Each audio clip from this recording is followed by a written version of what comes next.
اعوذ باللہ من الشیطان الرجیم بسم اللہ الرحمن الرحیم۔ پنڈی پوسٹ کے ناظرین کو چودھری محمد اشفاق اور پنڈی پوسٹ کی پوری ٹیم کی طرف سے السلام علیکم۔ ناظرین، جیسا کہ آپ کو پتہ ہے کہ سویڈن میں قرآن پاک کی بے عزتی کا ایک شرمناک واقعہ پیش آیا ہے، جس پر تمام عالم اسلام نے سخت رد عمل کا اظہار کیا ہے، اور اس حوالے سے مختلف ممالک میں مختلف موقع پر مختلف مقامات پر احتجاج بھی ہو رہے ہیں، اور اس حوالے سے پاکستان میں بھی بہت زیادہ رد عمل دیکھنے کو ملا ہے، اور خاص طور پر کل جمعہ مبارک کے دن پورے ملک میں تقریباً احتجاج کی کال دے دی گئی ہے، اور تمام لوگ اپنے اپنے علاقوں میں پرامن احتجاج ریکارڈ کروائیں گے۔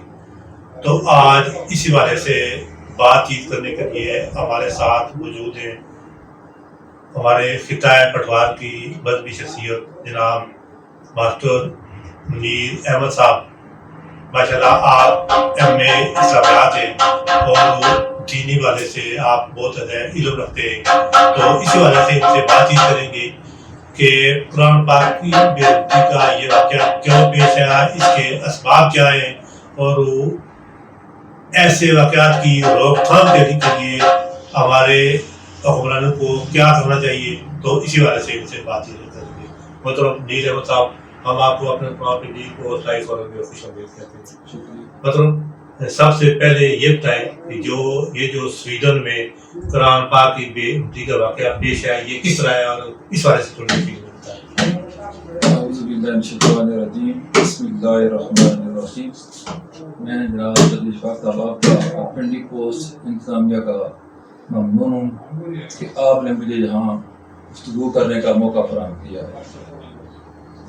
اصل میں سویڈن کی حکومت میں ایک شخص نے قرآن مجید کو جلایا ہے، اور باقاعدہ گورنمنٹ کی اجازت نے اس کو اجازت دی ہے قرآن مجید جلانے، اور گورنمنٹ کی اجازت سے سب کے سامنے قرآن مجید کو جلایا گیا ہے۔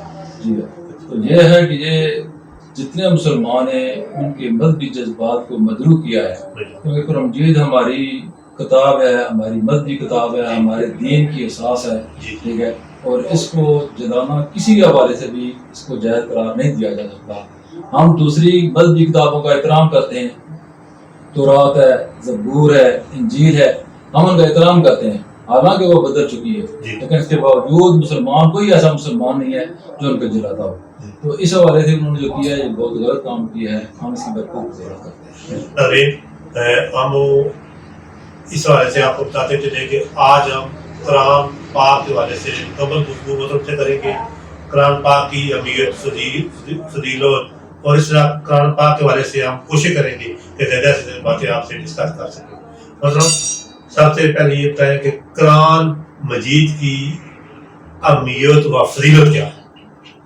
قرآن مجید اللہ پاک کی لارحب کتاب ہے۔ جی، اللہ تعالیٰ نے کچھ آسمانی کتابیں نازل کی ہیں، جس طرح میں نے پہلے بتایا کہ تورات، زبور، انجیل اور قرآن مجید۔ اس کے علاوہ آسمانی صحیفے بھی اللہ پاک نے نازل فرمائے، اور یہ باقی 4 کتابیں اللہ پاک، 3 کتابیں جو نازل کی ہیں ان کی حفاظت کا ذمہ نہیں دیا ہے، ٹھیک ہے، نہ کسی صحیفے کا جو ہے ذمہ دیا ہے، لیکن وہ قرآن مجید ایسی کتاب ہے، اللہ نے کہا اِنَّا نَحْنُ نَزَّلْنَا الذِّكْرَ وَإِنَّا لَهُ لَحَافِظُونَ، کہ ہم نے اس قرآن کو نازل کیا ہے اور ہم ہی اس کی حفاظت کرنے والے ہیں۔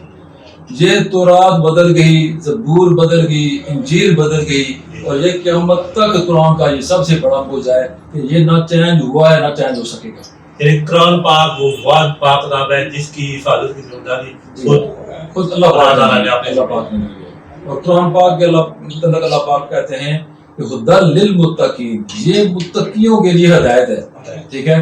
انسان کو اللہ نے پیدا کیا ہے، اور اس کو پیدا کرنے کے بعد ایک اس کے لیے راستہ متعین کیا ہے، اور یہ صراط مستقیم ہے جو انسان کو سیدھا جنت کی طرف لے جائے گا۔ اور صراط مستقیم پر چلنے کے لیے سب سے جو پہلی رہنمائی ملتی ہے وہ ہمیں قرآن مجید سے ملتی ہے۔ تو اللہ تعالیٰ نے اس قرآن مجید کو جو ہے نا ہدایت کا ذریعہ بنایا ہے، اور یہ قرآن مجید اتنی فضیلت والا ہے، اتنی شان والا ہے۔ مکے میں قرآن مجید نازل ہوا ہے تو اللہ نے مکے کو تمام شہروں کا سردار بنا دیا ہے۔ یہ قرآن مجید ہمارے نبی پر نازل ہوا ہے، ہمارے نبی تمام نبیوں کے بلکہ پوری کائنات کے سردار بن گئے، ٹھیک ہے جی. یہ قرآن مجید جس جس جگہ پر نازل ہوتا رہا اللہ تعالیٰ اس کو بابرکت بناتا ہے. ٹھیک ہے جی. جس سینے میں نازل ہوتا ہے، اب جس حافظ قرآن نے قرآن کو حفظ کر لیا ہے، اب قیامت کے دن وہ خود بھی جنتی اور اپنے ساتھ اور 10 بندے بھی جنت کے لے کر چلا جائے گا. یہ قرآن مجید کی کتنی بڑی فضیلت ہے. پھر یہ ہے کہ قرآن مجید کا ایک لفظ پڑھنے سے 10 نیکیاں مل رہی ہیں، اور اس سے بڑھ کر کہ کسی بندے کو قرآن مجید پڑھنا نہیں آتا ہے، وہ سن رہا ہے تو اللہ کو سننے پر بھی اجر دے رہا ہے. ٹھیک ہے. اور یہ ایسی کتاب ہے کہ جس کو بار بار سنا جائے، بار بار پڑھا جائے، آدمی تک تھکتا نہیں ہے، اکتاہٹ کا شکار نہیں ہوتا ہے. باقی کوئی بھی آپ اچھا سے اچھا ناول پڑھ لیں، اچھی سے اچھی کتاب پڑھ لیں، کوئی ہسٹری کی بک پڑھ لیں، آپ ایک دفعہ پڑھیں گے، دوسری دفعہ آپ کو پڑھنے کا دل نہیں کرے گا، کہیں گے ایک دفعہ پڑھ چکی کیا کریں. لیکن یہ قرآن مجید ایسا ہے، یہ اس سمندر کی طرح اس کی مانند، سمندر کی مانند اس کی مثال ہے کہ جو آدمی جتنا غوطہ لگا سکتا ہے نیچے جائے اتنے زیادہ وہ موتی چن کر لے آئے گا. ٹھیک ہے. ایک دفعہ قرآن پڑھیں گے تو کچھ اور مزہ آئے گا، دوسری دفعہ پڑھیں گے تو کچھ اور چیزیں سامنے آ جائیں گی. یہ اللہ پاک کا اعجاز ہے. اور اللہ نے کہا ہے کہ باقی جو کافر حضور صلی اللہ علیہ وسلم سے کہتے تھے کہ یہ آپ شاید اپنے پاس سے بنا کر رہے ہیں، اللہ نے قرآن میں ان کو کہا کہ اگر تم یہ کہتے ہو کہ یہ نبی جو میرا ہے حضرت محمد صلی اللہ علیہ وسلم یہ اپنے پاس سے گڑھ کر لاتا ہے تو تم ایک آیت بنا کر لاؤ. تو وہ کافر لاجواب ہو گئے، کسی کوئی ایک آیت بنا کر نہیں لا سکتے.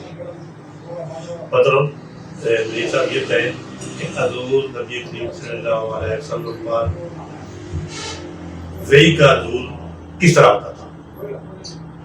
یہ قرآن مجید ہے حضرت جبریل امین لاتے تھے. نبی پاک علیہ السلام 40 سال کی عمر میں غار حرا میں عبادت کے لیے جاتے تھے. تو جب 40 سال عمر ہوئی وہاں ایک دن عبادت کر رہے تھے کہ حضرت جبریل امین آئے، انہوں نے کہا کہ آپ اللہ کے نبی ہیں. ٹھیک ہے. اس کے بعد وحی کا سلسلہ شروع ہوا، اور وحی جو ہوتی تھی وہ کیفیت، اس میں جب اللہ کے رسول پر وحی نازل ہوتی تھی تو بعض دفعہ بالکل ہلکی کسی آواز سی آتی تھی. ٹھیک ہے. بعض پاس جو قریب بیٹھے ہوتے تھے ان کو محسوس ہو جاتا تھا. بعض دفعہ وحی اس طرح نازل ہوتی تھی کہ اللہ کے رسول جہاں بیٹھے وہاں بالکل خاموش ہو جاتے تھے. آپ کی پیشانی مبارک پر ایک خوبصورت رگ تھی. ٹھیک ہے. وہ رگ ابھر آتی، آپ کے پیشانی مبارک پر، چہرے مبارک پر پسینہ یوں آ جاتا جیسے موتی چمک رہے ہو. ٹھیک ہے. صحابہ کرام جو ہے ان کو پتہ چل جاتا تھا کہ اللہ کے رسول خاموش ہو گئے، ان پر وحی نازل ہو گئی. ٹھیک ہے. اور بعض دفعہ کسی ایک دہی قلبی صحابی تھے، ان کی شکل میں حضرت جبریل امین آتے تھے اور ڈائریکٹ جو ہے وہ بات کرتے تھے. ٹھیک ہے. تو اس طرح جو ہے یہ وحی کی کیفیت جو ہے نا ہوتی تھی. حضور نبی کریم صلی اللہ علیہ وسلم کے زمانے میں قرآن مجید کس طرح لکھا گیا؟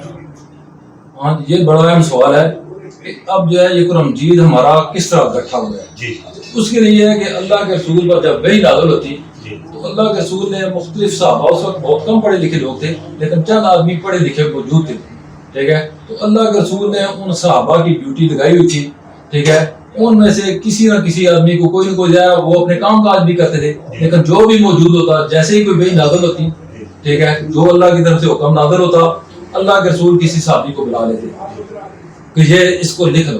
ٹھیک ہے. لکھنا اس لیے تھا تاکہ باقی کے لیے یاد کرنا آسان ہو جائے. اللہ کے رسول کے لیے تو ڈائریکٹ پہلے اللہ کے رسول پر وحی نازل ہوتی تھی تو اللہ کے رسول ساتھ پڑھنا شروع کرتے تھے. تو اللہ نے کہا ہے میرے محبوب آپ اس کو ساتھ نہ پڑھیں، آپ کے سینے میں جمع کرنا یہ ہمارے ذمہ ہے. ٹھیک ہے. پھر اللہ کے رسول سنتے رہتے. پھر امت کے لیے انہوں نے کاتبین وحی کی جو جماعت تھی جن میں حضرت علی موجود تھے، حضرت عمر موجود تھے، حضرت امیر معاویہ موجود تھے، اس طرح جو پڑھے لکھے بندے موجود تھے وہ کاتبین وحی کی ایک جماعت تھی. ان کو بلا لیتے اور جو وحی نازل ہوتی اس کو لکھ لیتے. اور لکھا کہاں جاتا تھا؟ حضور صلی اللہ علیہ وسلم کے زمانے میں ظاہر اس طرح کاغذ تو موجود نہیں تھا، چمڑے پر لکھا جاتا تھا. چمڑا جو اس لحاظ سے تیار کیا جاتا تھا. یہ کھجور کی چھال ہوتی تھی، اس پر لکھا جاتا تھا. پتھر کی بڑی بڑی، جس طرح یہ ہمارے سامنے پڑا اس طرح وہ بڑی بڑی سلیں ہوتی تھی اس پر لکھ لیتے تھے. اور یہ اونٹ کے شانے کی ہڈی وہ جو چوڑی سی ہوتی ہے، ٹھیک ہے، وہ بھی اسی لحاظ ہے تو اس پر لکھ لیا جاتا تھا، پتوں پر لکھ لیا جاتا تھا. یعنی کہ اس طرح جو وہ قرآن مجید نازل ہوتا رہا، موقع بے موقع نازل ہوتا رہا. قرآن مجید پوری کتاب کی شکل میں نہیں آیا. ٹھیک ہے. جس طرح جس کسی قوم کی ضرورت پڑی ہے قرآن مجید نازل ہوا ہے. ٹھیک ہے. اور اللہ کے رسول اس کو لکھوا لیتے تھے. اس طرح وہ لکھتے لکھتے وہ سارا قرآن مجید حضور صلی اللہ علیہ وسلم کو بھی یاد تھا. اکثر صحابہ کرام ان کو اللہ پاک نے جو عرب دے رہا ان کو بے مثال افضل دیا تھا. ٹھیک ہے. وہ جو بات سنتے تھے اس کو فوراً یاد کر لیتے تھے. تو اکثر صحابہ کرام کو اس وقت زبانی بھی یاد تھا. ٹھیک ہے. اور وہ اس طرح پتوں میں، پتھروں میں اور کھجور کی چھالوں میں، اس حوالے سے جو ہے وہاں موجود تھا۔ مطلب یہ ہے حضور صلی اللہ علیہ وسلم کے بعد صحابہ کرام رضی اللہ عنہ کے دور میں قرآن مجید کی تدوین کس طرح ہوئی، تھوڑی سی تفصیل۔ اب نبی پاک علیہ الصلوۃ والسلام کے دور میں قرآن مجید تھا، قرآن مجید صحابہ کرام پڑھتے رہے، ان کو محفوظ بھی تھا۔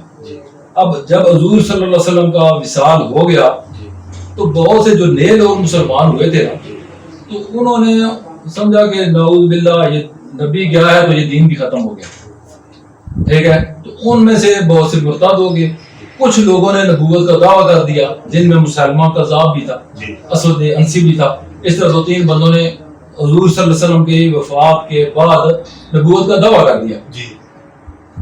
اب حضرت ابو بکر صدیق رضی اللہ تعالیٰ عنہ نبی پاک علیہ السلام کے بعد خلیفہ بنے، کیونکہ نبی صلی اللہ علیہ وسلم نے اپنی زندگی میں امام بنا گئے تھے مسجد میں۔ حضور صلی اللہ علیہ وسلم جب بیمار تھے تو حضور صلی اللہ علیہ وسلم کی بیماری میں یعنی ان کی زندگی میں 17 نمازیں حضرت ابو بکر صدیق نے پڑھائی ہیں۔ تو حضور صلی اللہ علیہ وسلم کے بعد ظاہر ہے وہ دنیا میں امام تھے، صحابہ کرام نے ان کو خلیفہ منتخب کر لیا۔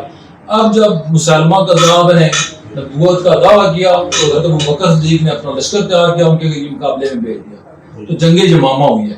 تو جنگ یمامہ میں 900 حافظ قرآن جو ہے وہ شہید ہو گئے۔ تو اس وقت جب واپس آئے مسلمانوں کو فتح ہوئی، لیکن 900 بندے تو حافظ قرآن جو ہے وہ شہید ہو چکے تھے، ٹھیک ہے۔ تو اس وقت حضرت عمر رضی اللہ تعالیٰ نے کہا حضرت ابو بکر صدیق کو کہ اس کو کتابی شکل میں لکھ لیا جائے۔ انہوں نے کہا اللہ کے رسول نے نہیں لکھا تھا، میں ڈرتا ہوں کہ یہ اللہ پکڑ نہ لے تو میں نہیں لکھتا۔ تو انہوں نے کہا نہیں، اس طرح بار بار کہتے رہے، آخر میں اللہ نے ان کے دل میں بات ڈال دی کہ اگر اس طرح قرآن مجید ختم ہو گیا تو پھر کیا بنے گا، ٹھیک ہے۔ صحابہ کرام جو جن کو یاد ہے وہ سارے شہید ہو گئے، تو پھر قرآن مجید کس طرح بچے گا؟ چنانچہ اس کو پھر کتابی شکل میں حضرت زید تھے، حضرت زید بہت اچھے قاری تھے، بہت اچھا قرآن پڑھتے تھے، ان کی سربراہی میں کمیٹی بنائی گئی۔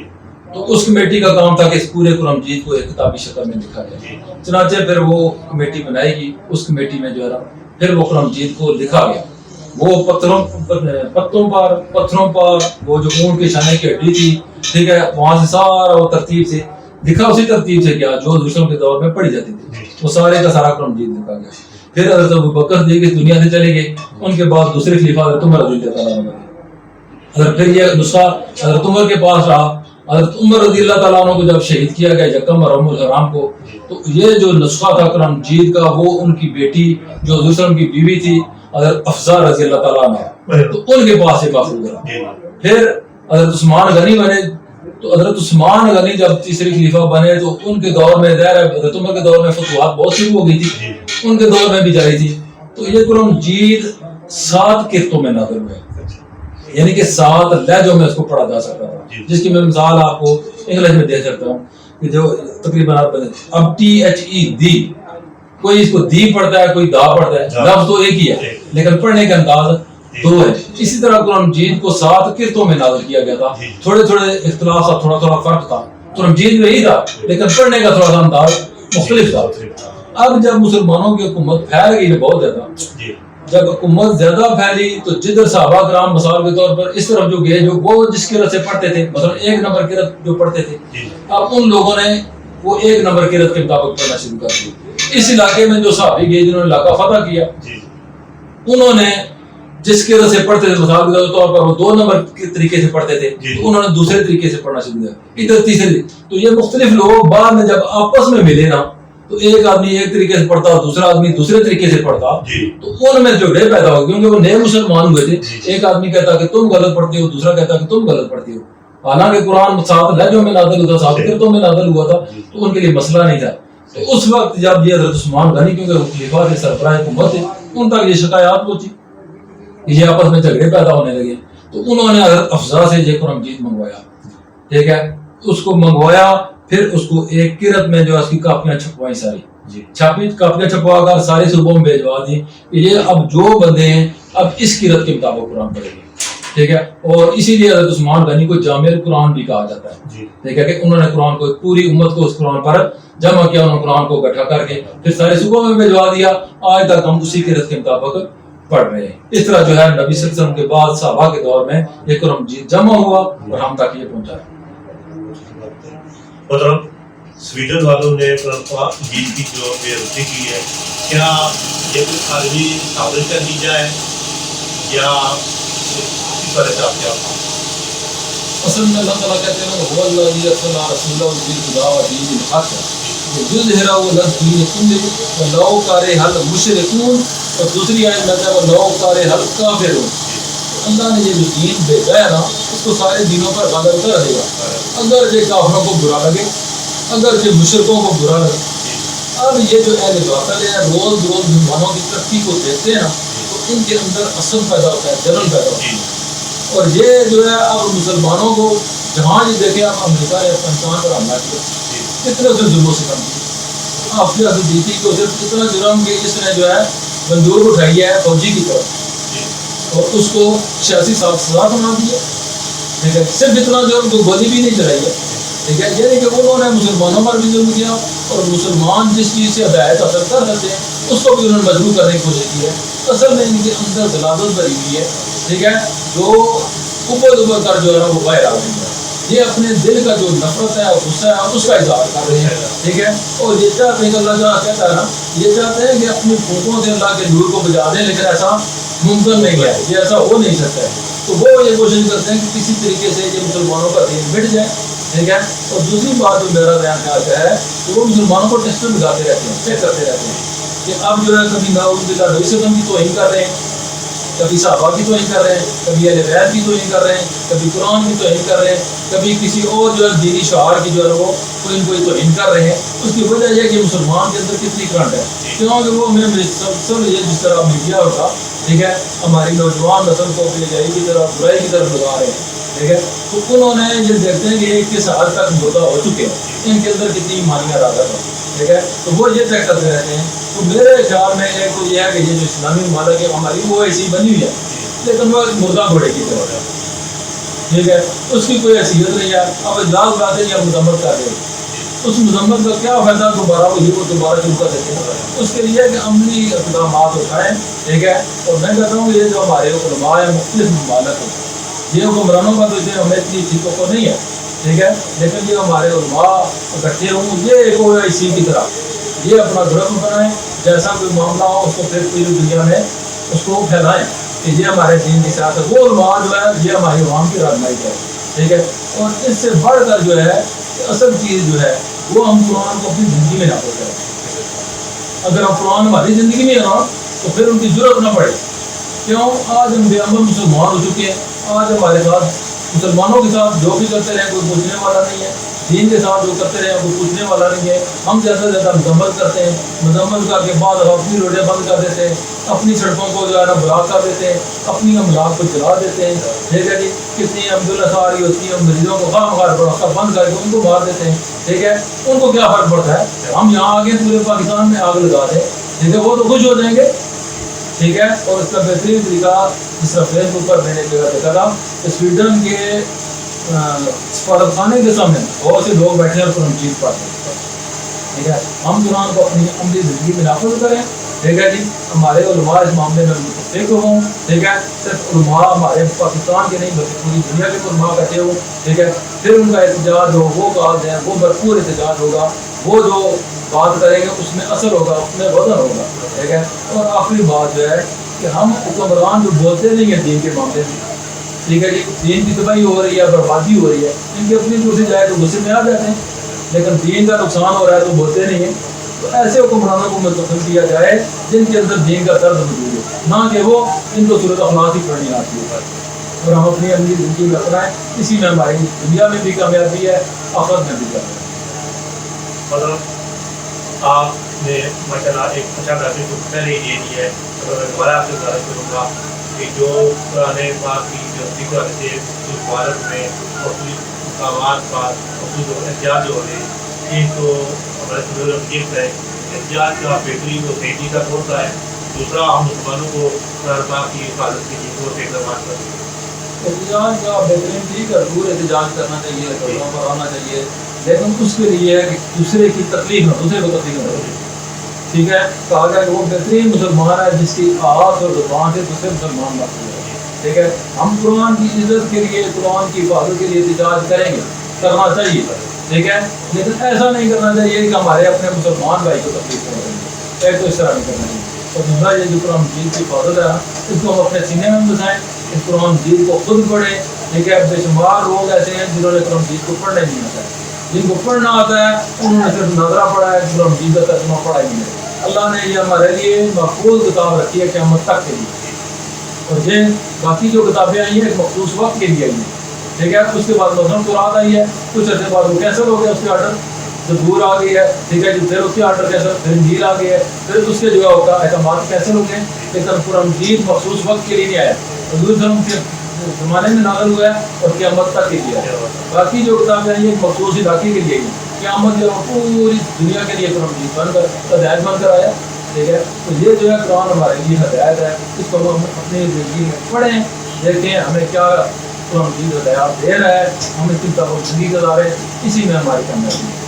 ابھی ہمارے ساتھ موجود تھے عید احمد صاحب، ماشاء اللہ سے بڑے اچھے طریقے سے ہمیں رہی تھی، اور انہوں نے سب سے اچھا پیغام دیا کہ قرآن پاک کی بے دوستی کے حوالے سے احتجاج ہمارا حق ہے، ہمارا وقت بھی خریدا نہیں ہے، لیکن احتجاج کس طریقے سے کیا جائے کہ اس احتجاج کی وجہ سے ہمارے اپنے مسلمان بھائی کو کوئی تکلیف نہ پہنچے، اور اسے ایسے اچھے طریقے سے کیا جائے کہ جو غیر مسلم والوں کے ان کو ان کے دلوں میں شرم پیدا ہو، ان کے دلوں میں جو قرآن پاک کے حوالے سے نفرت، اسلام کے حوالے سے نفرت پائی جانی ہے، اس میں کوئی کمی کے انتقاد لے جائے. تو اسی میں ہماری بہتری بتائی ہے. وہ تو میرا ہم آئندہ بھی آپ کو تکلیف دیتے رہیں گے، ہم اور آپ سے یہ صاحب کے والے کے بارے سنتے رہیں گے. آپ نے ہمیں وقت دیا، آپ کا بہت بہت شکریہ. ناظرین، اسی کے ساتھ ہی آپ نے